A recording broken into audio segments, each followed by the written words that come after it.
Okay, if you're going to get an e-bike, my advice is get what's called a mid-drive.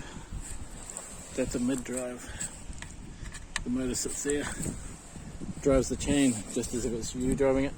Now, alternatively, you can get what's called a hub drive, where there's a big electric motor in the hub. You can actually get front-wheel drive.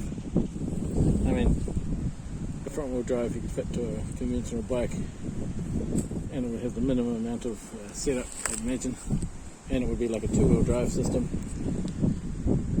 But what's the problem with the rear-wheel drive? One, the whole wheel needs to be built around the electric motor, so you can't use a standard wheel. And if your wheel breaks or a spoke breaks or out of alignment, it's essentially an entire wheel rebuild, and you just can't go and get another wheel. And two, they tend to be single speed. They can be two speed, so they've got a gearing that is like, so basically you've got 10 gears. You've got 10 gears or less maybe, and you're pedaling. Now in a mid-drive, the motor is in exactly the same position, so the motor also has 10 gears. If you need to go down a gear, the motor goes down a gear. If you need to go up a gear, the motor goes up a gear. So effectively it's like you're riding in unison, whereas if you're riding with a hub drive, it's like riding a tandem where you've got gears, you're the captain with gears, and the stoker is like in a single speed setup. So one of the advantages of the hub drive, which isn't that great, is that you don't do any extra wear and tear on your chain. Now that's true, but my advice is you just bring a chain link.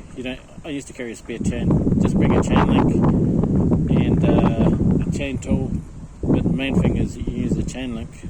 Like, so if you're not familiar with bicycles,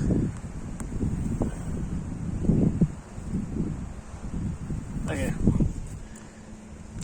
that there is a chain link. So you get a chain with a chain link, and you can just take that off with a little, there's a special pliers you can get. And also there's a good tool, Lifeline Make It, it's on Wiggle. It's like you can make it out of a piece of wire yourself. Basically holds two chains together, the two ends of the chain together while you're working on it.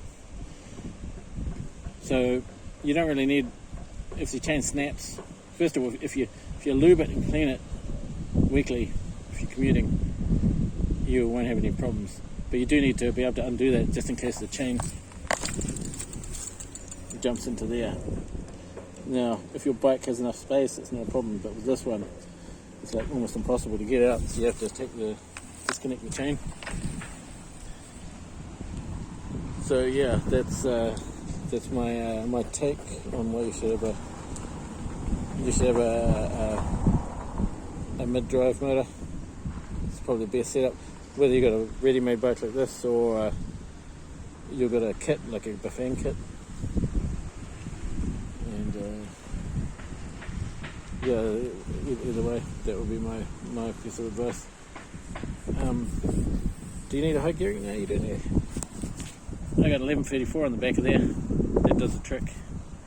So that's the other thing is with a hub drive, to compensate for the fact that it's got one gear, it has to have more power. So for example, the motor on this is 250 watts, whereas a hub drive for equivalent would be 350 watts. So hub drives, they accelerate faster and they go faster on the flat up until the point where I catch them, because they're basically I just get into the aero position and I catch up with them. But they need that power just to compensate for the gears you're not being able to change gears on the back. So yeah, I mean, if you want to check out, I wrote a book that's on Amazon. It's on my page about how to commute by e-bike. So if you want to check it out.